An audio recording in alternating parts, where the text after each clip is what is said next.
ನಮಸ್ಕಾರ. Dynamic system ಪ್ರಕಾರ long term investment ಮಾಡ್ಬೋದಾ ಅಂತ ಯಾರೋ ಒಂದು ಪ್ರಶ್ನೆ ಕೇಳಿದ್ದಾರೆ. ಬಟ್ ಈ ಪ್ರಶ್ನೆ ಕೇಳ್ತಾನೆ ನನಗೆ ತುಂಬ ಶಾಕ್ ಆಗೋಯ್ತು. ಏನಕ್ಕಂದರೆ ಈಗಿನ ಕಾಲ ಯಾರು ನೋಡಿದ್ರೂ ಬರೀ ಇಂಟ್ರಾಡೇ ಟ್ರೇಡಿಂಗ್ ಮಾಡಬೇಕು ಅನ್ನೋ ಒಂದು ರಿಕ್ವೈರ್ಮೆಂಟ್ ಇಟ್ಕೊಂಡು ಸುತ್ತಾಡ್ತಿರೋವಾಗ ಏನಪ್ಪ ಸಡನ್ನಾಗಿ ಎಲ್ಲೋ ಒಬ್ಬರು ಅಪರೂಪಕ್ಕೆ ಲಾಂಗ್ ಟರ್ಮ್ ಇನ್ವೆಸ್ಟ್ಮೆಂಟ್ ಮಾಡ್ಬೋದಾ ಅನ್ನೋ ಪ್ರಶ್ನೆ ಕೇಳಿದ್ದಾರೆ ಅಂದ್ಬಿಟ್ಟು ನನಗೆ ತುಂಬ ಸರ್ಪ್ರೈಸ್ ಆಗೋಯ್ತು. ಅದರಲ್ಲೂ ಈ ಆಗತ್ತೆ ಅಂದರೆ ಡೈನಮಿಕ್ ಸಿಸ್ಟಮಲ್ಲಿ ಲಾಂಗ್ ಟರ್ಮ್ ಇನ್ವೆಸ್ಟ್ಮೆಂಟ್ಗೆ ನಮ್ಗೆ ಯಾವ ಥರ ಅದು ಗೈಡ್ ಮಾಡುತ್ತೆ ಅನ್ನೋ ಒಂದು ಡೀಟೇಲ್ ತಿಳ್ಕೊಬೇಕು ಅನ್ನೋ ಲೆಕ್ಕದಲ್ಲಿ ಅವ್ರು ಕೇಳಿದ್ದಾರೆ. ನನಗೆ ಅರ್ಥ ಆಗಿರೋದು. ಓಕೆ, ಸೊ ಇವತ್ತು ಇದಕ್ಕೊಂದು ಕ್ಲಾರಿಟಿ ಕೊಡೋದಕ್ಕೆ ನಾನು ನಿಮಗೆ ಒಂದು ಸ್ಟಾಕ್, ಅದು ಏಷ್ಯನ್ ಪೇಂಟ್ ಅನ್ನೋ ಒಂದು ಸ್ಟಾಕ್, ಅದರಲ್ಲಿ ಆಗಿರೋಂಥ ಪ್ರೈಸ್ ಮೂಮೆಂಟ್, ಅದರಲ್ಲಿ ಆಗ್ತಿರೋಂಥ ಪ್ರೈಸ್ ಮೂಮೆಂಟ್, ಅದನ್ನು ನಮ್ಮ ಡೈನಮಿಕ್ ಸಿಸ್ಟಮ್ ಮುಖಾಂತರ ಯಾವ ಥರ ಟ್ರೇಡ್ ಆಪರ್ಚುನಿಟೀಸ್ ಬಂದಿದೆ, ಏನು ಅದರಲ್ಲಿ ಯಾವ ಥರ ಬೆನಿಫಿಟ್ ಮಾಡ್ಕೋಬೋದು ಅನ್ನೋ ಡೀಟೇಲ್ಸ್ ನಾನು ನಿಮಗೆ ಈ ವಿಡಿಯೋಲಿ ಇವತ್ತು ತಿಳಿಸ್ತೀನಿ. So first of all long term investment ಅಂತ ಬಂದಮೇಲೆ ಲಾಂಗ್ ಟರ್ಮ್ ಇನ್ವೆಸ್ಟ್ಮೆಂಟ್ ಅನ್ನೋದು ಸುಮ್ಮನೆ ಬಾಯಿ ಮಾತಾಡಿ ಹೇಳ್ಬಿಟ್ರೆ ಆಗೋದಿಲ್ಲ. ಓಕೆ, ಲಾಂಗ್ ಟರ್ಮ್ ಇನ್ವೆಸ್ಟ್ಮೆಂಟ್ ಅಂದರೆ ಲಾಂಗ್ ಟರ್ಮ್ ಇನ್ವೆಸ್ಟ್ಮೆಂಟೇ. ನೀವು ಇನ್ವೆಸ್ಟ್ಮೆಂಟ್ ಮಾಡಿ ಅದೊಂದು ಲಾಂಗ್ ಡ್ಯೂರೇಷನ್ಗೆ ಇಟ್ಕೊಳ್ಳೋ ಥರ ಇದ್ದರೆ ಮಾತ್ರನೇ ಅದು ಲಾಂಗ್ ಟರ್ಮ್ ಇನ್ವೆಸ್ಟ್ಮೆಂಟ್ ಅಲ್ವಾ. ಸುಮ್ಮನೆ ನಾವು ಲಾಂಗ್ ಟರ್ಮ್ ಇನ್ವೆಸ್ಟ್ಮೆಂಟ್ ಮಾಡೋಣ ಅಂತ ಸುಮಾರು ಜನ ತೊಗೊಂಡು ಪ್ರೈಸ್ ಸ್ವಲ್ಪ ಅಪ್ ಆ್ಯಂಡ್ ಡೌನ್ ವೇರಿಯೇಷನ್ ಆಗೋಷ್ಟೊಳಗಡೆ ಅಲ್ಲೇ ಸುಸ್ತಾಗ್ಬಿಟ್ಟು ಎಲ್ಲ ಇರೋದು ಬರೋದೆಲ್ಲ ಎಕ್ಸಿಟ್ ಮಾಡಿಬಿಟ್ಟು ಆಚೆ ಬಂದುಬಿಡ್ತಾರೆ. ಸ್ವಲ್ಪ ಜನ ಲಾಂಗ್ ಟರ್ಮ್ ಇನ್ವೆಸ್ಟ್ಮೆಂಟ್ ಅಂತ ತೊಗೊತಾರೆ, ಬಟ್ ಕಣ್ಣಿಗೆ ಒಂದು ಸ್ವಲ್ಪ ಪ್ರಾಫಿಟ್ ಕಾನ್ಸೆಪ್ಟ್ಗೆಲ್ಲ ಓಡೋಗಿ ಅದನ್ನು ಎಕ್ಸಿಟ್ ಮಾಡಿಬಿಡ್ತಾರೆ, ಪೊಸಿಷನ್ಗಳು ಇಟ್ಕೊಳ್ಳೋದಿಲ್ಲ. ಸೊ ಈಗಿನ ಕಾಲದಲ್ಲಿ ಲಾಂಗ್ ಟರ್ಮ್ ಇನ್ವೆಸ್ಟ್ಮೆಂಟ್ ಅನ್ನೋ ಒಂದು ಅಪ್ರೋಚ್ ಅಥವಾ ಒಂದು ಮೆಂಟ್ಯಾಲಿಟಿ, ಒಂದು ಮೈಂಡ್ಸೆಟ್ ಏನು ಹೇಳ್ತೀರಾ ಟ್ರೇಡಿಂಗ್ ಸ್ಟಾಕ್ ಮಾರ್ಕೆಟ್ ಕಡೆ, ಅದು ತುಂಬ ಕಡಿಮೆ. ಆಗಿನ ಕಾಲದಲ್ಲಿ ಸುಮಾರು ಜನ ಲಾಂಗ್ ಟರ್ಮ್ ಇನ್ವೆಸ್ಟ್ಮೆಂಟ್ ಅಂತ ಮಾಡಿ ಎಲ್ಲರೂ ದುಡ್ಡು ಮಾಡಿದ್ದಾರೆ. ಯಾಕಂದರೆ ಆಗಿನ ಕಾಲದಲ್ಲಿ ಯಾವುದೇ ಒಂದು ಸ್ಟಾಕ್ ಬೈ ಮಾಡಿದ್ರು ಅದು ಫಿಸಿಕಲ್ ಶೇರ್ ಸರ್ಟಿಫಿಕೇಟ್ಸ್ ಬಂದ್ಬಿಡೋದು, ನೀವು ಅದನ್ನು ಬೈ ಮಾಡಿ ಮನೇಲಿ ಜೋಪಾನವಾಗಿ ಇಟ್ಕೊಂಡ್ಬಿಡ್ತಾಯಿದ್ರಿ. ಸ್ವಲ್ಪ ಜನ ಮನೇಲೆಲ್ಲೋ ಇಟ್ಬಿಟ್ಟು ಮರ್ತುಬಿಟ್ಟಿರೋರು 10-20 ವರ್ಷ ಆದಮೇಲೆ ಯಾವತ್ತು ಮನೆ ಗುಡ್ಸೋವಾಗ ನೋಡಿದ್ರೆ ಅದು ಸರ್ಟಿಫಿಕೇಟ್ಸ್ ಎಲ್ಲ ಸಿಕ್ಕಿರುತ್ತೆ. ಅಯ್ಯೋ ಇದು ಹೌದಲ್ವಾ, ನಾವು 20 ವರ್ಷಕ್ಕೆ ಹಿಂದೆ ಅದರಲ್ಲಿ ಇನ್ವೆಸ್ಟ್ ಮಾಡಿದ್ವಿ, ಇವಾಗ ಏನಿದೆ ಅಂತ ನೋಡೋಣ ಅಂತ ಹೋಗಿ ನೋಡಿ ಅದು ಸುಮಾರು ಮಲ್ಟಿಫೋಲ್ಡ್ ಪ್ರಾಫಿಟ್ಸ್ ಆಗಿರೋಂಥ ಸಿಚುವೇಶನ್ಸ್, ರಿಯಲ್ ಟೈಮ್ ಏನು ಹೇಳೋದು, ರಿಯಲ್ ಲೈಫ್ ಸಿಚುವೇಶನ್ ಸುಮಾರು ಜನ ಲೈಫ್ದಲ್ಲಿ ನಡೆದಿದೆ. ಓಕೆ, ಬಟ್ ಅವರೆಲ್ಲ ಆ ಥರ ಮಾಡಿದ್ರು ಅಂತ ಸುಮಾರು ಜನ ಅದಾದಮೇಲೆ ಬರೋಂಥ ನೆಕ್ಸ್ಟ್ ಜನ್ರೇಷನ್ ಬಂದು ಲಾಂಗ್ ಟರ್ಮ್ ಅಂತ ಶುರು ಮಾಡಿದ್ರು. ಮಾರ್ಕೆಟಲ್ಲಿ ಕ್ರ್ಯಾಶು ಅದು ಇದು ಅಂತ ಈ ನಡುವೆ ನ್ಯೂಸ್ ಪೇಪರು, ಸೋಷಿಯಲ್ ಮೀಡಿಯಾ ಎಲ್ಲಿ ನೋಡಿದ್ರೂ ಇದ್ರ ಬಗ್ಗೆ ಡಿಸ್ಕಷನ್ಸ್ ನಡೀತಿರೋದ್ರಿಂದ ಯಾರಿಗೂ ಪೊಸಿಷನ್ ಇಟ್ಕೊಳ್ಳೋಕೆ ಧೈರ್ಯ ಇಲ್ಲ. ಏನಕ್ಕೆ ಧೈರ್ಯ ಇಲ್ಲ ಅಂದರೆ ತುಂಬ ಇನ್ಫಾರ್ಮೇಷನ್ ಓವರ್ಲೋಡ್ ಆಗಿಬಿಟ್ಟಿದೆ. ಎಲ್ಲ ಟ್ರೇಡರ್ಸ್ ತಲೆಯಲ್ಲಿ ತುಂಬ ಇನ್ಫಾರ್ಮೇಷನ್ ಓವರ್ಲೋಡ್ ಆಗಿಬಿಟ್ಟಿದೆ. ಯಾರು ನೋಡಿದ್ರು ಇದ್ರ ಬಗ್ಗೆ ಏನೋ ಒಂದು ಡೀಟೇಲ್ ಎಲ್ಲಿ ನೋಡಿದ್ರೂ ನಿಮ್ಗೆ ಸಿಕ್ಬಿಡುತ್ತೆ. ಆ ಓವರ್ಲೋಡ್ ಆಗಿರೋದ್ರಿಂದನೇ ಇವತ್ತಿನ ದಿವಸ ಯಾರು ಲಾಂಗ್ ಟರ್ಮ್ ಅನ್ನೋದ್ರ ಬಗ್ಗೆ ಯೋಚನೆ ಮಾಡೋದೇ ಇಲ್ಲ. ಇವತ್ತು ತೊಗೊಂಡ್ವಾ, ಇವತ್ತೇ ಮುಗಿಸಿದ್ವಾ, ಬಂದ್ವಾ, ತಿಂದ್ವಾ, ಮಲಗಿದ್ವಾ ಅನ್ನೋ ಲೆಕ್ಕದಲ್ಲೇ ಇರ್ತಾರೆ. Okay, so any which ways ಇದು ಇರೋದು ಇವತ್ತಿನ ಸಿಚುವೇಶನ್. ಬಟ್ ನಮ್ಮ ಡೈನಮಿಕ್ ಸಿಸ್ಟಮ್ ಫಾಲೋ ಮಾಡೋರು ಅವ್ರ ಸ್ಟೋರಿ ಬೇರೆ. ಓಕೆ, ಸೊ ಈ ಏಷ್ಯನ್ ಪೇಂಟ್ ಅನ್ನೋ ಒಂದು ಸ್ಟಾಕಲ್ಲಿ ರೀಸೆಂಟಾಗಿ ಅಂದರೆ ಫ್ಯೂ ಮಂತ್ಸ್ ಬ್ಯಾಕ್ ಒಂದು ಸೆಲ್ಲಿಂಗ್ ಆಪರ್ಚುನಿಟಿ ಯಾವತ್ತಪ್ಪ ಅಂದರೆ 3 ಅಕ್ಟೋಬರ್ 2024 ಆ ದಿವಸ ಮಾರ್ಕೆಟ್ ಕ್ಲೋಸ್ ಆದಮೇಲೆ ನಮ್ಮ ಡೈನಮಿಕ್ ಸಿಸ್ಟಮಲ್ಲಿ ಸೆಲ್ ಅಂತ ಒಂದು ಇನ್ಫಾರ್ಮೇಷನ್ ಬಂದಿದೆ. ಟ್ರೆಂಡು ಡೌನ್ ಟ್ರೆಂಡ್ ಸ್ಟಾರ್ಟ್ ಆಗಿದೆ. ಓಕೆ, ನಮ್ಮ ಡೈನಮಿಕ್ ಮೆಂಬರ್ಸ್ ಏನು ಮಾಡ್ತಾರೆ, ಓಕೆ ಸೆಲ್ ಕೊಟ್ಬಿಟ್ಟಿದೆಯಾ, ಸಾಯಂಕಾಲ ಎಲ್ಲ ಕೂತ್ಕೊಂಡು ನೋಡ್ಕೊತಾರೆ, ಸೆಲ್ ಕೊಟ್ಬಿಟ್ಟಿದೆಯಾ, ನಾಳೆ ದಿವಸ ಇದನ್ನು ಶಾರ್ಟ್ ಪೊಸಿಷನ್ ತೊಗೊಳ್ಳೋಣ. ಶಾರ್ಟ್ ತೊಗೊಳ್ಳೋದು ಫ್ಯೂಚರಲ್ಲಿ ಮಾಡೋಣ, ಆಪ್ಷನಲ್ಲಿ ಮಾಡೋಣ, ಅವ್ರವ್ರ ಕ್ಯಾಪಿಟಲ್ ತಕ್ಕಂಗೆ, ಅವ್ರ ಕಂಫರ್ಟ್ ತಕ್ಕಂಗೆ ಪ್ರಾಡಕ್ಟ್ ಸೆಲೆಕ್ಟ್ ಮಾಡಿಕೊಂಡು ಸ್ಟ್ರೈಕ್ ಪ್ರೈಸ್, ಆಪ್ಷನ್ಸಲ್ಲಿ ಮಾಡೋರು ಸ್ಟ್ರೈಕ್ ಪ್ರೈಸ್ ಸೆಲೆಕ್ಟ್ ಮಾಡ್ಕೊತಾರೆ. ಸೊ ನೆಕ್ಸ್ಟ್ ಡೇ ಬೆಳಗ್ಗೆ ಅಂದರೆ 4th ಅಕ್ಟೋಬರ್ 2024 ಇದನ್ನು ಸೆಲ್ ಮಾಡೋಣ ಅಂದರೆ ಇದರ ಪ್ರೈಸ್ ಬಂದ್ಬಿಟ್ಟು 3135. ನಾನು ಹೇಳ್ತಿರೋದು ಈ ಪರ್ಟಿಕ್ಯುಲರ್ ಸ್ಟಾಕ್ದು ಈಕ್ವಿಟಿ ಸೆಗ್ಮೆಂಟ್ ಪ್ರೈಸ್. ಅದರಲ್ಲಿ ಹೋಗಿ ಶಾರ್ಟ್ ಪೊಸಿಷನ್ ತೊಗೋಬೇಕು ಅಂದರೆ ಅದೆಲ್ಲ ಬೇಡ. ಓಕೆ, ಅದ್ರ ಬಗ್ಗೆ ಡೀಟೇಲ್ ಹೋದರೆ ನಿಮಗೆ ಬೇಜಾರು. ಸೊ ಅದಕ್ಕೆ ಬದಲು ಫ್ಯೂಚರಲ್ಲಿ ಶಾರ್ಟ್ ಪೊಸಿಷನ್ ತೊಗೊಳ್ಳಿ ಅಥವಾ ಆಪ್ಷನ್ಸಲ್ಲಿ ಪುಟ್ ಆಪ್ಷನ್ ತೊಗೊಳ್ಳಿ. ಫ್ಯೂಚರಲ್ಲಿ ಶಾರ್ಟ್ ಪೊಸಿಷನ್ ತೊಗೊಳ್ಳೋದಂದರೆ ಇದು 3135 ನಡೀತಿರೋವಾಗ ಫ್ಯೂಚರಲ್ಲಿ ಆ ಟೈಮ್ಗೆ ಏನು ರೇಟ್ ನಡೀತಿತ್ತು ಆ ರೇಟಿಗೆ ನೀವು ಶಾರ್ಟ್ ಪೊಸಿಷನ್ ತೊಗೋಬೇಕು. ಸರಿ, ತೊಗೊಂಡಾಯಿತು 4ನೇ ತಾರೀಕು. ಅಲ್ಲಿಂದ ಹಿಡಿದು ಅದು ಯಾಕೋ ಏನೋ ಗೊತ್ತಿಲ್ಲ, ಆ ಪರ್ಟಿಕ್ಯುಲರ್ ಸ್ಟಾಕು ಸುಮ್ಮನೆ ಡೌನ್ ಬರ್ತಾನೇ ಇತ್ತು. ಎಲ್ಲೂ ಮೇಲೋಗೋ ಥರ ಇದೇ ಇಲ್ಲ, ಸೈನೇ ಇಲ್ಲ. ಕಂಟಿನ್ಯೂಸ್ ಡೌನ್ ಬರ್ತಾ ಬರ್ತಾ ಬರ್ತಾ ಬರ್ತಾ ಬರ್ತಾ ಕೊನೆಯಲ್ಲಿ ಯಾವತ್ತು 1 January 2025ಗೆ ಬೈ ಸಿಗ್ನಲ್ಸ್ ಬಂದಿದೆ. ಅಲ್ಲಿ ತನಕ 2 ತಿಂಗಳು ಮಧ್ಯದಲ್ಲಿ ಎಲ್ಲೂ ಸಿಗ್ನಲೇ ಇಲ್ಲ. ಶಾರ್ಟ್ ಪೊಸಿಷನ್ ತೊಗೊಂಡಿರೋರು ಸುಮ್ಮನೆ ಕೂತ್ಕೊಳ್ಳಿ ಅಂತ ಅರ್ಥ. ಓಕೆ, ಸೊ ಬೈ ಸಿಗ್ನಲ್ ಬಂದಿದೆ 1 January. ನಾರ್ಮಲಿ ಈ ಬೈ ಸಿಗ್ನಲ್ ಬಂದಾಗ ಬೇರೆ ಆಪೋಸಿಟಲ್ಲಿ ಇನ್ನೊಂದು ಸಿಗ್ನಲ್ ಇದೆ, ಸ್ವಲ್ಪ ಜನ ಇಲ್ಲಿ ಬೈ ಮಾಡೋದು ಬೇಡ, ವೆಯ್ಟ್ ಮಾಡೋಣ ಅಂತ ವೆಯ್ಟ್ ಮಾಡಿದರೆ ಇವತ್ತು 2ನೇ ತಾರೀಕು ಏನಾಗಿದೆ, ಮೇಲ್ಗಡೆ ಈ ಸ್ಪೀಡ್ ಟ್ರೆಂಡ್ ಏನಿದೆ ಅದ್ರ ಮೇಲೆ ಕ್ಲೋಸ್ ಆಗಿದೆ. ಸೊ ಇವತ್ತು ಸಾಯಂಕಾಲ ಡೈನಮಿಕ್ ಮೆಂಬರ್ಸ್ ಎಲ್ಲ ನಿಮ್ಮ ಡೈನಮಿಕ್ ಸಿಸ್ಟಮ್ದು ಡೇಟಾ ಸ್ವಲ್ಪ ಅಪ್ಡೇಟ್ ಮಾಡಿ ನೋಡ್ಕೊಂಬಿಟ್ರೆ ಅದರಲ್ಲಿ ಸ್ಪೀಡ್ ಟ್ರೆಂಡು ಬೈ ಕನ್ಫರ್ಮ್ ಮಾಡಿಬಿಟ್ಟಿರುತ್ತೆ ಏಷ್ಯನ್ ಪೇಂಟ್ಗೆ. ಸೊ ಇವತ್ತಿನ ಕ್ಲೋಸಿಂಗ್ ಪ್ರೈಸಲ್ಲೇ ಸುಮಾರು ಜನ ಎಕ್ಸಿಟ್ ಮಾಡಿಬಿಟ್ಟಿರ್ತಾರೆ, ಯಾಕಂದರೆ end of the day anyhow signal change ಆಗಿ ಇದು ಬೈ ಕೊಟ್ಬಿಡುತ್ತೆ, ಕ್ಲೋಸಿಂಗಲ್ಲೇ ಎಕ್ಸಿಟ್ ಮಾಡ್ಕೊಂಬಿಡೋಣ ಅಂತ ಎಕ್ಸಿಟ್ ಮಾಡ್ಕೊಂಡಿರ್ತಾರೆ. ಕ್ಲೋಸಿಂಗಲ್ಲಿ ಎಕ್ಸಿಟ್ ಮಾಡಿದರೆ 2343 ಇದೇ ಪ್ರೈಸು. ಸೆಲ್ ಮಾಡಿರೋದು ಎಷ್ಟಿಗೆ? 3135. ಓಕೆ, ಇವಾಗ ಇದರಲ್ಲಿ ಇನ್ನೊಂದು ಟ್ವಿಸ್ಟ್ ಏನಪ್ಪ ಅಂದರೆ, ಸೆಲ್ ಕೊಟ್ಟಾದಮೇಲೆ ಪ್ರೈಸ್ ಎಷ್ಟು ಡೌನ್ ಬಂತೋ ಬರ್ತಿರೋವಾಗ ಕೆಳಗಡೆ ಒಂದು ಮೇಜರ್ ಡೈನಮಿಕ್ ಸಿಗ್ನಲ್ ಬಂದುಬಿಟ್ಟಿದೆ. ಓಕೆ, ಏನು ಇದ್ರ ಬಗ್ಗೆ ಒಂದು ಇಂಟ್ರೆಸ್ಟಿಂಗ್ ಫ್ಯಾಕ್ಟರ್ ಏನಪ್ಪ ಅಂದರೆ, ರೀಸೆಂಟಾಗಿ ನಮ್ಮ dynamic super power trading workshop 27-28ನೇ ತಾರೀಕು ನಡೆದಿರೋಂಥ online workshop.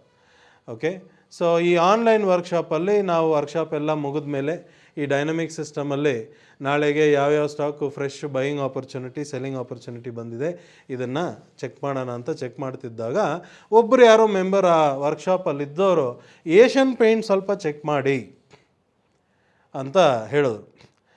ನೋಡ್ತಿರೋವಾಗ Asian paint already down ಇದೆ, ಎಲ್ಲ ಲಾಂಗ್ ಟರ್ಮ್ ಟ್ರೆಂಡೇ ಡೌನ್ ಇದೆ, ನೀವೇನಾದರೂ ಬೈ ಮಾಡ್ಕೋತಿದ್ದೀರಾ ಅಂತ ನಾನು ಕೇಳಿದೆ. ಇಲ್ಲ, ನಾನು ಬೈ ಮಾಡಿಲ್ಲ, ಇದಕ್ಕೆ ಮೇಲೆ ಮಾಡ್ಬೋದಾ ಅಂತ ಚೆಕ್ ಮಾಡೋಣ ಅಂತ. ಯಾಕಂದರೆ ಸುಮಾರು ಒಳ್ಳೆ ಡೌನ್ ಮೂಮೆಂಟ್ ಆಗಿದೆ ಈ ಪರ್ಟಿಕ್ಯುಲರ್ ಸ್ಟಾಕ್, ಒಳ್ಳೆ ಸ್ಟಾಕ್ ಬೇರೆ ಇದು. ಸೊ ಎಲ್ಲ ಚೆಕ್ ಮಾಡ್ತಿರೋವಾಗ ನಾವು ನೋಡಿದ್ವಿ ಆಲ್ರೆಡಿ ಕೆಳಗಡೆ ಡೈನಮಿಕ್ ಮೇಜರ್ ಸಿಗ್ನಲ್ ಬಂದಿದೆ. ನಾವು ಡಿಸ್ಕಸ್ ಮಾಡ್ತಾಯಿದ್ವಿ ವರ್ಕ್ಶಾಪಲ್ಲಿ 28ನೇ ತಾರೀಕು ಸಂಡೇ ಲಾಸ್ಟ್ ಸೆಷನ್ 4 ಗಂಟೆಗೆ ಇದ್ದಿದ್ದು ಸೆಷನ್ ಆನ್ಲೈನ್ ವರ್ಕ್ಶಾಪಲ್ಲಿ. ಆ ಸೆಷನ್ನಲ್ಲಿ ಡಿಸ್ಕಸ್ ಮಾಡ್ತಾಯಿದ್ವಿ ಏಷ್ಯನ್ ಪೇಂಟ್ ಕೆಳಗಡೆ ಡೈನಮಿಕ್ ಮೇಜರ್ ಸಿಗ್ನಲ್ ಬಂದುಬಿಟ್ಟಿದೆ. ಈ ಮೇಜರ್ ಸಿಗ್ನಲ್ ಕನ್ಫರ್ಮ್ ಆಗೋದು ಟ್ಯೂಸ್ಡೇಗೆ, ಅಂದರೆ 31 ಡಿಸೆಂಬರ್ಗೆ ಆ ಸಿಗ್ನಲ್ ಕನ್ಫರ್ಮ್ ಆಗಿಬಿಡುತ್ತೆ. 31 ಡಿಸೆಂಬರ್ಗೆ ಅದೇನೋ ಸಿಗ್ನಲ್ ಕನ್ಫರ್ಮ್ ಆಗಿಬಿಡ್ತು ಅಂದರೆ ಇಲ್ಲಿಂದ ಮಾರ್ಕೆಟ್ ಟರ್ನ್ ಆಗೋ ಚಾನ್ಸಸ್ ಜಾಸ್ತಿ ಇರುತ್ತೆ. ಟರ್ನ್ ಆದರೆ ಸಣ್ಣ ಪುಟ್ಟ ಟರ್ನಿಂಗ್ ಅಲ್ಲ, ಇದು ಮೇಜರ್ ಟರ್ನಿಂಗ್ ಪಾಯಿಂಟ್, ಇದು ಹುಷಾರು. ಬಟ್ ಅದೇ 31 ಡಿಸೆಂಬರ್ ಅಷ್ಟೊತ್ತಿಗೆ ಅದೇನೋ ಸ್ವಲ್ಪ ಒಂದು ನಂಬರ್ ಹೇಳಿದ್ದೆ, ಈ ನಂಬರ್ ಕೆಳಗೆ ಕ್ಲೋಸ್ ಆಗಿಬಿಟ್ರೆ ಚಾನ್ಸಸ್ ಆರ್ ದೇರ್, ಅದು ಇನ್ನೂ ಡೌನ್ ಹೋಗೋಂಥ ಚಾನ್ಸಸ್ಸು ಇರುತ್ತೆ ಅಂದ್ಬಿಟ್ಟು ಅವ್ರಿಗೆ ನಾನು ಡೀಟೇಲ್ ಹೇಳಿದ್ದೆ. ಅದೇನಾದರೂ ಮೇಜರ್ ಡೈನಮಿಕ್ ಸಿಗ್ನಲ್ ಕನ್ಫರ್ಮ್ ಆಯಿತು ಅಂದರೆ ನೆಕ್ಸ್ಟ್ ಬರೋಂಥ ಬೈಯಿಂಗ್ ಆಪರ್ಚುನಿಟಿಲಿ ಸ್ಟಾರ್ಟ್ ಎತ್ತಿ ಗಾಡಿ, ಓಕೆ, ಹೊರಡೋದೆ ಅದರಲ್ಲಿ. ಸೊ ಆ ಥರ ಡಿಸ್ಕಸ್ ಮಾಡಾದಮೇಲೆ 31 ಡಿಸೆಂಬರ್ಗೆ ಅದು ಸಿಗ್ನಲ್ ಕನ್ಫರ್ಮ್ ಆಗೋಯ್ತು. ಯಾವುದು? ಮೇಜರ್ ಡೈನಮಿಕ್ ಸಿಗ್ನಲ್ ಕನ್ಫರ್ಮ್ ಆಗೋಯ್ತು, ಇಲ್ಲಿಂದ ರೆಡಿಯಾಗಿ ಟರ್ನ್ ಅರೌಂಡ್ಗೆ ರೆಡಿಯಾಗಿ ಅಂತ. ರೆಡಿ ಆಗ್ತಿರುವಾಗ 1 Januaryನೇ ಬೈ ಕೊಟ್ಬಿಟ್ಟಿದೆ. ನಾನು ಹೇಳ್ದಂಗೆ ಬೈ ಕೊಟ್ಟಾಗ ಟಾಪಲ್ಲಿ ಬೇರೆ ಇನ್ನೊಂದು ಸಿಗ್ನಲ್ ಇದೆ. ನಾರ್ಮಲಿ ಇಂಥ ಜಾಗದಲ್ಲಿ ಟ್ರೇಡ್ ತೊಗೊಳಕ್ಕೆ ಹೋಗೋದಿಲ್ಲ. ಬಟ್ ನಾವು ಡೈನಮಿಕ್ ಸೂಪರ್ ಪವರ್ ಟ್ರೇಡಿಂಗ್ ಅನ್ನೋ ಒಂದು ಕಾನ್ಸೆಪ್ಟ್ ಏನಿದೆ ಅದನ್ನು ಅರ್ಥ ಮಾಡ್ಕೊಂಬಿಟ್ರೆ ಮಾರ್ಕೆಟ್ ಎಲ್ಲಿಂದ ಬರ್ತಿದೆ, ಯಾವ ಕಡೆ ಪ್ರೆಷರ್ ಇದೆ, ಪ್ರೆಷರ್ ಎಷ್ಟಿದೆ ಅನ್ನೋ ಒಂದು ಡೀಟೇಲ್ ಅರ್ಥ ಮಾಡ್ಕೊಂಬಿಟ್ರೆ ನಮ್ಗೆ ಗೊತ್ತು ಕೆಳಗಡೆ ಪ್ರೆಷರ್ ತುಂಬ ಹೆವಿ ಪ್ರೆಷರ್ ಇದೆ. ಇದು ಸಣ್ಣ ಪುಟ್ಟ ಮೂಮೆಂಟಿಗೆ ಬರ್ತಾಯಿಲ್ಲ. ಓಕೆ, ಅಲ್ಲಿ ಬೈ ಬರೋವಾಗ ಬೇರೆ ಏನೋ ಸಿಗ್ನಲ್ ಅಡ್ಡ ಇದ್ರೂ ತಲೆ ಕೆಡ್ಸ್ಕೋಬೇಡಿ, ಸುಮ್ಮನೆ ಬೈ ಮಾಡಿ ಅದನ್ನು ಅಂತ. ಇವತ್ತು 2ನೇ ತಾರೀಕು ಬೆಳಗ್ಗೆ ನೀವು ಬೈ ಮಾಡಿದ್ರು ಪ್ರೈಸ್ ಬಂದ್ಬಿಟ್ಟು 2306, ಸೆಲ್ ಮಾಡಿರೋದು 3135, ಎಕ್ಸಿಟ್ ಮಾಡ್ತಿರೋದು 2306. ಎಕ್ಸಿಟ್ ಮಾಡಿ ಇಲ್ಲಿಗೆ ಲಾಂಗು ತೊಗೋಬೋದಾಗಿತ್ತು. ಓಕೆ, ಮಾಡಿದರೆ ಅಂದರೆ ಸೆಲ್ ತೊಗೊಂಡ್ಮೇಲೆ 2256 ತನಕ ಲೋ ಮಾಡಿ 306ಗೆ ಬೈಯಿಂಗ್ ಆಪರ್ಚುನಿಟಿ ಸಿಗ್ತಾ ಇರೋದು. ಓಕೆ, ಸೊ ಮಾಡಿದರೆ ನಿಮ್ಗೆ ಎಷ್ಟು ಪಾಯಿಂಟ್ ಸಿಕ್ತು? ಇದನ್ನು ಫ್ಯೂಚರ್ಸಲ್ಲಿ ಏನೋ ಟ್ರೇಡ್ ಮಾಡೋಕ್ಕೆ ಹೋದ್ರಿ ಅಂದರೆ 200 ಲಾಟ್ ಸೈಜ್ ಇದೆ. ಓಕೆ. ಆ ಟೈಮಲ್ಲಿ ಶಾರ್ಟ್ ಪೊಸಿಷನ್ ತೊಗೊಳ್ಳೋವಾಗ ನನ್ನ ಒಂದು ಅಸಂಪ್ಷನ್ ಏನಪ್ಪ ಅಂದರೆ ಅರೌಂಡ್ 1.2 ಲ್ಯಾಕ್ 1.3 ಲ್ಯಾಕ್ ಅರೌಂಡ್ ಈ ರೇಂಜಲ್ಲಿ ಮಾರ್ಜಿನ್ ಇದ್ದಿರೋದು ಅಕ್ಟೋಬರ್ 4th. ಯಾರೋದು ಬೇಕಾದ್ರೆ ಕ್ರಾಸ್ ಚೆಕ್ ಮಾಡಿ ನಾನು ಹೇಳಿರೋ ನಂಬರ್ ಏನಾದ್ರು ಮಿಸ್ಟೇಕ್ ಇದ್ದರೆ ಸ್ವಲ್ಪ ಕರೆಕ್ಷನ್ ನೀವೇ ಮಾಡಿಬಿಡಿ. ಓಕೆ. ಸೊ ಅಲ್ಲಿಗೆ ಶಾರ್ಟ್ ಪೊಸಿಷನ್ ತೊಗೊಂಡ್ಮೇಲೆ ಇವತ್ತಿಗೆ ಅದರದ್ದು ಮಾರ್ಜಿನ್ನು 83,000 ಇದೆ. ಓಕೆ. ಯಾಕಂದರೆ ಪ್ರೈಸು ಕಡಿಮೆ ಇದೆ. ಸೊ 200 ಲಾಟ್ ಸೈಜ್ ಆಗಿರೋಂಥ ಮೂಮೆಂಟ್ 3,135 ಹಿಡಿದು 2,306 ಅಂದರೆ ಹತ್ರ ಆಲ್ಮೋಸ್ಟ್ ಕ್ಲೋಸ್ ಟು 850 ಪಾಯಿಂಟ್ಸ್ ಹತ್ರ ನಿಮಗೆ ಅಲ್ವಾ. ಫ್ಯೂಚರ್ಸಲ್ಲಿ ಒಂದು ಲಾಟ್ ನೀವು ಟ್ರೇಡ್ ಮಾಡಿದರೆ ಆಲ್ಮೋಸ್ಟ್ 1,65,000 ಚೇಂಜ್ ಪ್ರಾಫಿಟ್ ಸಿಂಗಲ್ ಲಾಟಲ್ಲಿ. ಅಂದರೆ ಎಷ್ಟಾಯಿತು? ನೀವು 1,20,000 30,000 ಏನಾದ್ರು ಕೊಟ್ಟು ನೀವೇನಾದ್ರು ತೊಗೊಂಡ್ಬಿಟ್ಟಿದ್ರೆ ಮೋರ್ ದೆನ್ 120% ರಿಟರ್ನ್ಸ್ ಈ ಒಂದೇ ಟ್ರೇಡಲ್ಲಿ ಫ್ಯೂಚರ್ಸಲ್ಲಿ ಸಿಂಗಲ್ ಟ್ರೇಡ್ 2 ತಿಂಗಳು ಸುಮ್ಮನೆ ಕೂತ್ಕೊಂಡಿದ್ದಕ್ಕೆ, ಇಲ್ಲ ಅಂದರೆ ಬರೋದಿಲ್ಲ. ಓಕೆ. ಸೊ ಅಲ್ಲಿಗೆ ಸರಿ ನೀವು 1 ಜನವರಿ ಬೈ ಕೊಟ್ಟಾಗ ಅಲ್ಲಿ ಅಡ್ಡ ಇತ್ತು, ನಾನು 2 ಜನವರಿ ಓಪನಿಂಗಲ್ಲಿ ನಾನು ಎಕ್ಸಿಟ್ ಮಾಡಿಲ್ಲ, ಹೋಗಲಿ ಇವತ್ತು ಕ್ಲೋಸಿಂಗಲ್ಲಿ ಹೆಂಗಿದ್ರು ಟ್ರೆಂಡ್ ಎಲ್ಲ ಬೈ ಕೊಡ್ತಿದೆಯಲ್ಲ, ಕ್ಲೋಸಿಂಗಲ್ಲಿ ನೀವು ಎಕ್ಸಿಟ್ ಮಾಡಿದರೆ ಏನು ಅಬ್ಬಬ್ಬ ಅಂದರೆ ಒಂದು 6-8 ಸಾವಿರ ರೂಪಾಯಿ ನಿಮ್ಮ ಪ್ರಾಫಿಟಲ್ಲಿ ಕಡಿಮೆ ಆಗಿರೋದು. 1,65,000 ಬದಲು ಒಂದು 8,000 ರೂಪಾಯಿ ಕಡಿಮೆ ಆಗಿರೋದು. ಅಟ್ಲೀಸ್ಟ್ 1,57,000 ಕೈಯಲ್ಲಿದ್ದಿರೋದಲ್ಲ profit. Single lot single trade. Okay. So long term ಇನ್ವೆಸ್ಟ್ಮೆಂಟ್ಗೂ ಈ ಟಾಪಿಕ್ ನಾನು ಮಾತಾಡ್ತಿರೋದಕ್ಕೂ ಏನಪ್ಪ ಸಂಬಂಧ ಅಂದರೆ, long term investment first of all ಈ ಬಂದಿರೋಂಥ ಪ್ರೀವಿಯಸ್ ಒಂದು ಟ್ರೇಡ್ ಆಪರ್ಚುನಿಟಿ, ಫ್ಯೂಚರ್ಸಲ್ಲಿ ಲಾಂಗ್ ಟರ್ಮ್ ಇನ್ವೆಸ್ಟ್ಮೆಂಟ್ ಮಾಡೋಕ್ಕಾಗಲ್ಲ ಅಂದ್ಬಿಟ್ಟು ಸುಮಾರು ಜನ ನಂಬ್ಕೊಂಡಿದ್ದಾರೆ. ಫ್ಯೂಚರ್ಸಲ್ಲೂ ಮಾಡ್ಬೋದು. ಒಂದು ಟ್ರೇಡ್ ತೊಗೊಂಡು 2 ತಿಂಗಳು ಸುಮ್ಮನೆ ಕೂತ್ಕೊಂಡಿದ್ದಕ್ಕೆ ಬಂದಿರೋ ಪ್ರಾಫಿಟ್ಟು ಮಧ್ಯದಲ್ಲಿ ಎಕ್ಸ್ಪೈರಿ ಡೇಟ್ಗೆ ರೋಲ್ ಓವರ್ ಮಾಡ್ಕೊತೀರ, ಇದೊಂದು ಎಕ್ಸ್ಟ್ರಾ ಮಾಡಬೇಕಷ್ಟೇ. ಅದು ಆ ಸ್ಟಾಕ್ ಫ್ಯೂಚರ್ಸ್ ಇದೆಲ್ಲ ಮಾಡ್ತಿರೋವಾಗ ಮರಿದೆ ಎಕ್ಸ್ಪೈರಿ ಡೇಟ್ಗೆ ನೀವು ಪೊಸಿಷನ್ನ ರೋಲ್ ಓವರ್ ಮಾಡ್ಕೊಳ್ಳಿ ನೆಕ್ಸ್ಟ್ ಕಾಂಟ್ರಾಕ್ಟ್ಗೆ. ಬಟ್ ಇಲ್ಲಿ ಲಾಂಗ್ ಟರ್ಮ್ ಇನ್ವೆಸ್ಟ್ಮೆಂಟ್ಗೆ ಏನಪ್ಪ ಅಂದರೆ, ಇಷ್ಟು ದಿವಸ ನಾನು ಯಾವುದೇ ಒಂದು ಟ್ರೇಡ್ ಹೇಳಿದ್ರು ಎಲ್ಲ ಟ್ರೇಡ್ ಆದಮೇಲೆ ನೀವು ಹೇಳ್ತೀರಾ ಅಂದ್ಬಿಟ್ಟು ನೀವು ಸುಮಾರು ಜನ ಕೇಳೋರು. ಓಕೆ. ಆಗೋವಾಗ ಯಾವುದಾದ್ರು ಹೇಳ್ಬಿಟ್ರೆ ನಾವು ಸ್ವಲ್ಪ ಮಾಡ್ಕೋಬೋದಲ್ಲ. ಹಂಗೆಲ್ಲ ಟಿಪ್ಸು ಕಾಲ್ಸ್ ಕೊಡೋ ಕೆಲಸ ನಾನು ಮಾಡ್ತಿಲ್ಲ, ದಯವಿಟ್ಟು ತಪ್ಪು ತಿಳ್ಕೊಬೇಡಿ. ಸೊ ಯಾಕಂದರೆ ಆ ಒಂದು ರಾಂಗ್ ಡೈರೆಕ್ಷನಲ್ಲಿ ನಿಮ್ಮನ್ನು ಪಾಯಿಂಟ್ ಮಾಡೋ ಕೆಲಸ ನಮ್ಮದಲ್ಲ. ಈ ನಮ್ಮ ಕಂಪ್ನಿ ನಾವು 2008 ಕೊಡ್ತಿರೋಂಥ ಸರ್ವಿಸ್ ಸುಮಾರು 1,000 ಜನ ಮೆಂಬರ್ಸ್ ಇದ್ದಾರೆ. ಅವರೆಲ್ರಿಗೂ ಗೊತ್ತು ನಾವು ಯಾವುದೇ ಕಾರಣಕ್ಕೂ ಏನೇ ಅರ್ಜೆನ್ಸಿ ಇರಲಿ, ಏನೇ ಒಂದು ಅರ್ಜೆನ್ಸಿ ಇರಲಿ, ನಾವು ಆ ತಪ್ಪು ಕೆಲಸ ಮಾಡಲ್ಲ. ಟಿಪ್ಸು ಕಾಲ್ಸ್ ಎಲ್ಲ ನಾವು ಕೊಡೋದಿಲ್ಲ. ಬಟ್ ಇವತ್ತು ನಾನು ನಿಮ್ಗೆ ಏನು ಹೇಳ್ತಾ ಇದ್ದೀನಿ ಅಂದರೆ, ಏಷ್ಯನ್ ಪೇಂಟಲ್ಲಿ ಪ್ರೈಸ್ ಡೌನ್ ಬಂದು ಒಂದು ಮೇಜರ್ ಡೈನಮಿಕ್ ಸಿಗ್ನಲ್ ತನಕ ಬಂದಿದೆ.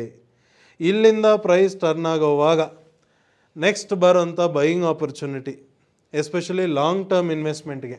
ಏನಕ್ಕೆ ಲಾಂಗ್ ಟರ್ಮ್ ಇನ್ವೆಸ್ಟ್ಮೆಂಟ್ ಹೇಳ್ತೀನಿ ಅಂದರೆ, ನಮ್ಮ ಡೈನಮಿಕ್ ಸೂಪರ್ ಪವರ್ ಟ್ರೇಡಿಂಗ್ ವರ್ಕ್ಶಾಪಲ್ಲಿ ಡೈನಮಿಕ್ ಸಿಸ್ಟಮ್ ಇಟ್ಕೊಂಡು ಲಾಂಗ್ ಟರ್ಮ್ ಇನ್ವೆಸ್ಟ್ಮೆಂಟ್ ಮಾಡೋದು ಹೇಗೆ ಅಂದ್ಬಿಟ್ಟು ಅದಕ್ಕೊಂದು ಸಪ್ರೇಟ್ ಪ್ರಾಸೆಸ್ ಹೇಳ್ಕೊಡ್ತೀವಿ. ಓಕೆ. ಹೇಳ್ಕೊಡ್ತೀವಿ ತಿಳಿಸ್ಕೊಡ್ತೀವಿ. ಓಕೆ. ಸೊ ಅದ್ರ ಪ್ರಕಾರ ಮಾಡ್ಕೊಂಡು ಹೋಗ್ತಾರೆ ಸುಮಾರು ಜನ ಡೈನಮಿಕ್ ಮೆಂಬರ್ಸ್. ಈ ವಿಡಿಯೋ ಯಾರಾದರೂ ಡೈನಮಿಕ್ ಮೆಂಬರ್ಸ್ ನೋಡ್ತಿದ್ರೆ ಅವ್ರು ಅಲರ್ಟ್ ಆಗಿಬಿಡ್ತಾರೆ, ಕೊಟ್ಟ ಕೀ ಪಾಯಿಂಟ್ ಅಂದ್ಬಿಟ್ಟು. ಓಕೆ. ಸೊ ಇಲ್ಲಿಂದ ಬರೋಂಥ ನೆಕ್ಸ್ಟ್ ಲಾಂಗ್ ಟರ್ಮ್ ಇನ್ವೆಸ್ಟ್ಮೆಂಟ್ಗೆ ಬರೋಂಥ ಆಪರ್ಚುನಿಟಿ ಬ್ಯೂಟಿಫುಲ್ ಆಪರ್ಚುನಿಟಿ ಅಲ್ವಾ. ಕೆಳಗಡೆ ಬಂದಿರೋಂಥ ಮೇಜರ್ ಡೈನಮಿಕ್ ಸಿಗ್ನಲ್ ಯಾವುದು ಅಂತ ಚೆಕ್ ಮಾಡ್ಕೊಳ್ಳಿ. ಯಾರ್ಯಾರ ಹತ್ರ ಡೈನಮಿಕ್ ಸಿಸ್ಟಮ್ ಇದೆ ಚೆಕ್ ಮಾಡ್ಕೊಳ್ಳಿ, ನಿಮಗೆ ಅರ್ಥ ಆಗ್ಬಿಡುತ್ತೆ. ಓಕೆ. ಬಟ್ ಆ ಬೈಯಿಂಗ್ ಆಪರ್ಚುನಿಟಿ ಕನ್ಫರ್ಮ್ ಆಗಬೇಕು. ಓಕೆ. ಯಾರ ಹತ್ರ ಡೈನಮಿಕ್ ಸಿಸ್ಟಮ್ ಇದೆಯೋ ಅವ್ರಿಗೆ ಗೊತ್ತು ಎಲ್ಲಿ ಬರುತ್ತೆ ಅಂತ ಡೀಟೇಲ್. ಸೊ ಆ ಬೈಯಿಂಗ್ ಆಪರ್ಚುನಿಟಿ ಕನ್ಫರ್ಮ್ ಆದಮೇಲೆ ತೊಗೊಳ್ಳಿ. ಅದಾದಮೇಲೆ ಆಗಲಿ ಮೂಮೆಂಟು. ಆ ಮೂಮೆಂಟ್ ಆದಮೇಲೆ ನಾನು ಮತ್ತೆ ವೀಡಿಯೋ ಮಾಡ್ತೀನಿ. ಯಾರ್ಯಾರ ಹತ್ರ ಡೈನಮಿಕ್ ಸಿಸ್ಟಮ್ ಇಲ್ವೋ ಅವ್ರಿಗೆ ಆವತ್ತಿನ ದಿವಸ ಆ ವಿಡಿಯೋ ಮುಖಾಂತರ ಗೊತ್ತಾಗುತ್ತೆ. ಓಕೆ. ಈ ಆಪರ್ಚುನಿಟಿ ಮೊದಲೇ ಪ್ರಿಪ್ರೇಷನ್ ಆಗಿಬಿಟ್ಟಿತ್ತು, ಬಟ್ ಕನ್ಫರ್ಮೇಷನ್ ಸಿಕ್ಕಿದ್ದು ಎಲ್ಲಿ, ಆ ಕನ್ಫರ್ಮೇಷನ್ ತೊಗೊಂಡ್ರೆ ಯಾವ ರೇಟಿಗೆ ಸಿಕ್ಕಿರೋದು, ಅಲ್ಲಿಂದ ಆಗಿರೋ ಮೂಮೆಂಟ್ ಎಷ್ಟು, ಯಾವ ಥರ ಬೆನಿಫಿಟ್ ಲಾಂಗ್ ಟರ್ಮ್ ಇನ್ವೆಸ್ಟ್ಮೆಂಟ್ಗೆ ನಾನು ಹೇಳ್ತಾ ಇರೋದು. Okay. So long term investment ಮಾಡೋಕ್ಕಾಗಲ್ವಾ ಅಂತ ಕೇಳಿದವ್ರಿಗೆ ಡೈನಮಿಕ್ ಸಿಸ್ಟಮ್ ಒಂದು ನಿಮ್ಮ ಕೈಯಲ್ಲಿತ್ತು ಅಂದರೆ ಗೋಲ್ಡ್ ಮೈನ್ ಇದ್ದಂಗೆ. ನೀವೆಷ್ಟು ಡಿಗ್ ಮಾಡ್ತೀರೋ ಅಷ್ಟು ಬರ್ತಾ ಇರುತ್ತೆ. ಬಟ್ ನೀವು ಡಿಗ್ ಮಾಡಬೇಕು. ಇಲ್ಲ ಡಿಗ್ ಮಾಡಲ್ಲ, ನನ್ನ ಹತ್ರ ಗೋಲ್ಡ್ ಮೈನ್ ಇದೆ, ಬೆಟ್ಟ ಇದೆ, ಬೆಟ್ಟದ ಮೇಲೆ ಹೋಗಿ ಕೂತ್ಕೊಂಡು ಬಿಟ್ಟಿದ್ದೀನಿ ಅಂದರೆ ಏನೂ ಬರೋದಿಲ್ಲ. ಹೌದಲ್ವಾ. ಡಿಗ್ ಮಾಡೋಕ್ಕೆ ಕಲಿಬೇಕು. ಆ ಡಿಗ್ ಮಾಡೋದು ಹೇಗೆ ಡಿಗ್ ಮಾಡೋದು ಅಂತ ತಿಳ್ಕೊಳ್ಳೋದೇ 2 days dynamic super power trading workshop. Online ಆಗಲಿ ಆಫ್ಲೈನ್ ಆಗಲಿ ನಿಮ್ಮ ಕಂಫರ್ಟ್ ತಕ್ಕಂಗೆ ಯಾವ್ದು ಬೇಕಾದ್ರೂ ನೀವು ನೋಡ್ಕೋಬೋದು. ಪ್ಲಸ್ ಈ ಡೈನಮಿಕ್ ಸಿಸ್ಟಮಲ್ಲಿ ಒಂದು ಮೇಜರ್ ಬೆನಿಫಿಟ್ ಏನಪ್ಪ ಅಂದರೆ, ಡೈನಮಿಕ್ ಸಿಸ್ಟಮಲ್ಲಿ ಬೇರೆ ಬೇರೆ ಥರದ್ದು ಪ್ಯಾಕೇಜಸ್ ಇದೆ. ಯಾರಾದರೂ ಕಾಂಟ್ಯಾಕ್ಟ್ ಮಾಡಿದಾಗ ಅವ್ರಿಗೆ ಡೀಟೇಲ್ಸ್ ಎಲ್ಲ ನಾನು ಕೊಟ್ಟಿದ್ದೀನಿ, ಸುಮಾರು ಜನ ನಮ್ಮ ಕಂಪ್ನಿ ಟೀಮ್ ಮೆಂಬರ್ಸ್ ಎಲ್ಲರೂ ಕೊಟ್ಟಿದ್ದಾರೆ. ಓಕೆ, ಸೊ ಅದರಲ್ಲಿ ಡಿಫ್ರೆಂಟ್ ಪ್ರೈಸ್ ಡೀಟೇಲ್ಸ್ ಇರುತ್ತೆ. ಈ ಪರ್ಟಿಕ್ಯುಲರ್ ಟ್ರೇಡ್ ಒಂದು ಸೆಲ್ ಆಪರ್ಚುನಿಟಿಲಿ ಬಂದಿರೋದು ಒಂದೇ ಒಂದು ಸಿಂಗಲ್ ಟ್ರೇಡ್, ಸಿಂಗಲ್ ಲಾಟಲ್ಲಿ ಫ್ಯೂಚರ್ಸಲ್ಲಿ ಮಾಡಿರೋಂಥ ಒಂದು ಸಿಂಗಲ್ ಟ್ರೇಡ್. ನೀವು ಅಲ್ಲಿ ಕೊಡ್ತಿರೋಂಥ ಫೀಸು ಆ ಕೊಟ್ಟಿರೋ ಫೀಸ್ಗಿಂತ ಜಾಸ್ತಿ ಸಿಂಗಲ್ ಟ್ರೇಡಲ್ಲಿ ಬಂದುಬಿಟ್ಟಿದೆ, ಒಂದೇ ಟ್ರೇಡಲ್ಲಿ. ಓಕೆ, ಬಟ್ ಅದರಲ್ಲಿ ಬೆನಿಫಿಟ್ ಏನು, ಡೈನಮಿಕ್ ಸಿಸ್ಟಮ್ ಯಾರ್ಯಾರು ತೊಗೊಂಡಿದ್ದೀರಾ ನಿಮಗೆ ಅದು ಲೈಫ್ ಟೈಮ್ ಸಬ್ಸ್ಕ್ರಿಪ್ಷನ್ಗೆ ಸಿಕ್ಕಿರೋದು. ಇದನ್ನು ಸ್ವಲ್ಪ ಸ್ಟ್ರಾಂಗಾಗಿ ರಿಜಿಸ್ಟರ್ ಮಾಡ್ಕೊಳ್ಳಿ. ಆ ಡೈನಮಿಕ್ ಸಿಸ್ಟಮ್ ನಿಮಗೆ ಲೈಫ್ ಟೈಮ್ ಸಬ್ಸ್ಕ್ರಿಪ್ಷನ್ಗೆ ಸಿಕ್ಕಿರೋದು. ಒಂದೇ ಟ್ರೇಡಲ್ಲಿ ನೀವು ಕೊಟ್ಟಿರೋ ಫೀಸ್ ಬಂದುಬಿಟ್ರೆ, ಅಥವಾ ಒಂದು 4-5 ತಿಂಗಳೇ ಆಗಲಿ, ಒಂದು ವರ್ಷನೇ ಆಗಲಿ, ನೀವು ಕೊಟ್ಟಿರೋ ಫೀಸು ಪ್ಲಸ್ ಒಳ್ಳೆ ಅರ್ನಿಂಗ್ ನಿಮಗೆ ಅದರಲ್ಲಿ ಆಗಿಬಿಟ್ಟಿದೆ ಅಂದರೆ ಕೊಟ್ಟಿರೋದು ಬಂದ್ಬಿಡ್ತು, ಸಿಸ್ಟಮು ಲೈಫ್ ಟೈಮ್ಗಿದೆ, ಇಲ್ಲಿಂದ ಮಾಡಿದ್ದೆಲ್ಲ ನಿಮ್ಮದೇನಾ? ಹೌದಾ ಇಲ್ವಾ? ಸೊ ಅದೊಂದು ಮೇಜರ್ ಬೆನಿಫಿಟ್ ಡೈನಮಿಕ್ ಸಿಸ್ಟಮ್ಗೆ. ಸುಮಾರು ಜನ ಇದ್ರ ಬಗ್ಗೆ ತಿಳ್ಕೊಬೇಕು ಅಂತ ಕೇಳಿದ್ದಾರೆ. ಆ ಒಂದು ರೀಸನ್ಗೆ ನಾನು ಇದು ಹೇಳ್ತಿರೋದು. ಪ್ರೈಸ್ ಡೀಟೇಲೆಲ್ಲ ನಾನು ಈ ವಿಡಿಯೋಲಿ ಹೇಳಬೇಕು ಅನ್ನೋ ಒಂದು ಇದಿಲ್ಲ. ಏನಕ್ಕಂದರೆ ನಾನಿವಾಗ ನಿಮಗೆ ಆಬ್ವಿಯಸ್ಲಿ ನಾನು ಬಿಸ್ನೆಸ್ ಮಾಡ್ತಾಯಿದ್ದೀನಿ, ನಾನು dynamic super power trading workshop ಬಗ್ಗೆ ಇನ್ಫಾರ್ಮೇಷನ್ ಕೊಡ್ತಿದ್ದೀನಿ ಅಂದರೆ ಅದು ಬಿಸ್ನೆಸ್ಸೇ ಅಲ್ವಾ. ಬಟ್ ಇಲ್ಲಿ ಕ್ಲಾರಿಟಿ ಕೊಡೋಕ್ಕೆ ಟ್ರೈ ಮಾಡ್ತಾಯಿದ್ದೀನಿ. ನೀವು ದುಡ್ಡು ಕೊಟ್ಬಿಟ್ಟು ನಾಳೆ ಜಾಯ್ನ್ ಆಗಿಬಿಡಿ ಅಂತ ಯಾರನ್ನೂ ಕರಿತಾ ಇಲ್ಲ ನಾನು. ಕರೆಕ್ಟ್ ಅಲ್ವಾ? ನೀವು ಬಂದು ಜಾಯ್ನ್ ಆಗೋಕ್ಕೆ ಮುಂಚೆ ಯಾವ ಥರ ಇಲ್ಲಿ ಡಿಸಿಪ್ಲಿನ್ ಏನು, ಇಲ್ಲಿ ಪ್ರೊಸೀಜರ್ ಏನು, ಯಾವ ಥರ ಅಪ್ರೋಚ್ ಏನು ಅಂದ್ಬಿಟ್ಟು ಸುಮಾರು ನಮ್ಮ ಈ ಚಾನಲಲ್ಲಿ ಹಿಂದಿನ ವೀಡಿಯೋಸ್ ಎಲ್ಲ ಚೆಕ್ ಮಾಡಿ ನೋಡಿ, ಅಲ್ಲೇ ನಿಮ್ಮ ಕ್ಲಾರಿಟಿ ಬಂದ್ಬಿಡುತ್ತೆ. ಕ್ಲಾರಿಟಿ ಬಂದಮೇಲೆ ಈ ಒಂದು ಜಾಗದಲ್ಲಿ ಈ dynamic super power trading workshop ಅಥವಾ ಡೈನಮಿಕ್ ಮೆಂಬರ್ಸ್ ಫ್ಯಾಮಿಲಿಯಲ್ಲಿ ನಾನು ಫಿಟ್ ಆಗ್ತೀನಾ ಅಂತ ಫಸ್ಟ್ ಕ್ವೆಶ್ಚನ್ ಮಾರ್ಕ್ ನೀವು ನಿಮ್ಮನ್ನು ಕೇಳ್ಕೋಬೇಕು. ಫಿಟ್ ಆಗ್ತೀನಿ, ನನಗೆ ಕರೆಕ್ಟ್ ಫಿಟ್ ಆಗ್ತೀನಿ ನಾನು ಈ ಒಂದು ಗ್ರೂಪಲ್ಲಿ, ಈ ಒಂದು ಫ್ಯಾಮಿಲಿಯಲ್ಲಿ ನಾನು ಫಿಟ್ ಆಗ್ತೀನಿ ಅಂತ ನಿಮಗೆ ಕ್ಲಾರಿಟಿ ಇದ್ದರೆ ಬನ್ನಿ, ತೊಂದರೆನೇ ಇಲ್ಲ. ಫಿಟ್ ಆಗೋದಿಲ್ಲ ಅಂತ ನಿಮ್ಗೆ ಅನಿಸಿದ್ರೆ ತೊಂದರೆನೇ ಇಲ್ಲ, ಆರಾಮಾಗಿ ನೀವು ನಿಮ್ಗೇನು ಕ್ಲಾರಿಟಿ ಇದೆಯೋ ಅದ್ರ ಪ್ರಕಾರ ಮಾಡ್ಕೊಂಡು ಹೋಗಿ. ಒಬ್ರೊಬ್ರಿಗೆ ಒಂದೊಂದು ಕ್ಲಾರಿಟಿ ಇದೆ, not an issue. Okay, but dynamic members ಬೇರೆ, ಡೈನಮಿಕ್ ಫ್ಯಾಮಿಲಿ ಮೆಂಬರ್ಸೇ ಬೇರೆ. ಅವ್ರು ಮಾಡೋಂಥ ಟ್ರೇಡಿಂಗ್ ಆಗಲಿ, ಸಿಸ್ಟಮ್ ಕೊಡೋಂಥ ಆಪರ್ಚುನಿಟೀಸ್ ಆಗಲಿ totally different. Any which ways ನೀವು ಕೇಳಿರೋ ಪ್ರಶ್ನೆಗೆ ನಿಮ್ಗೆ ಇದರಲ್ಲಿ ಕ್ಲಾರಿಟಿ ಸಿಕ್ತು ಅಂತ ಅಂದ್ಕೊತೀನಿ.